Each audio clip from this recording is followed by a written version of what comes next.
20. Members, could you please speak clearly into your microphones when you speak, one speaker at a time for clarity. And it's nice to be here as opposed to being on a Zoom call. And please make sure your cell phones are on silent, thanks. I'll call for any apologies. I don't believe there are any. We have Andrew coming in by video conference. Welcome, Andrew. Point of order, Mr. Chairman. A point of order, Mayor Temby. May I, under Standing Order 47C and D, request the opportunity to make a personal explanation and a special request, please. It involves the ongoing public comments and accusations by elected members about how I supposedly stopped debate on May the 19th council meeting and did not allow councillors to have their say, which they claim undermines democracy. I refute these allegations. No elected member can close a debate.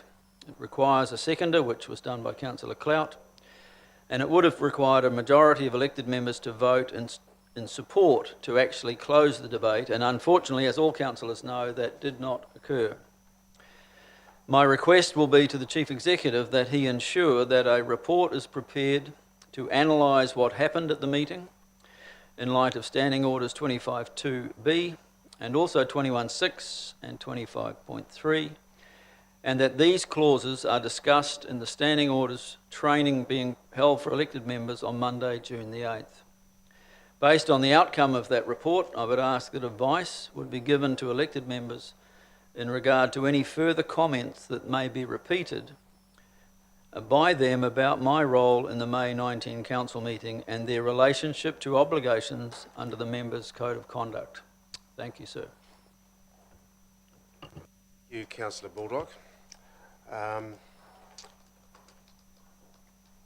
Just moving forward to apologies, I don't believe there are any, so we'll move on to acceptance of late items. Not aware of any late items. Excuse me, confidential business to be transferred into the open. I don't believe there is any. Change the order of business. There's only one item on the agenda today, declarations of conflict of interest. Just seeking clarification following the members, Councillor Baldock's statement. Are we to assume that his request for report has been agreed to, or is there a motion required, or is that just what's the process by which a member is entitled to ask the staff to produce a report? I'm just seeking it for clarification. I think, given there's so much discussion around process here, I think it's just important that we all, as we obviously didn't on that day, we all understand the process and that the process is followed. So can we just get clarification on the member has made a statement, the member has requested a report, what happens next? What's the process by which a report does or doesn't come to council? What's the time frames? Can we just get some clarity, please? Through you, Mr. Chair. Look, I've noted that, and I'll take that into consideration, and on the basis that it seems like a reasonable request, I'm sure that we can meet the expectations of the 8th of June to have something prepared for that training day.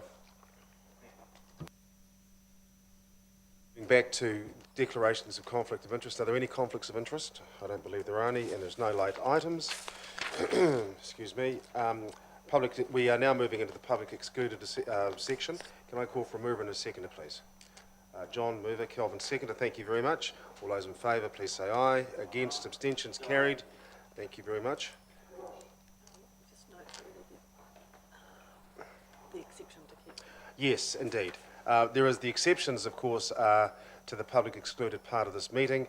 Our advisors and legal counsel, which include David Cunliffe, Reuben Carnes-Morrison, Malcolm and Nathan. Thank you very much for being here today.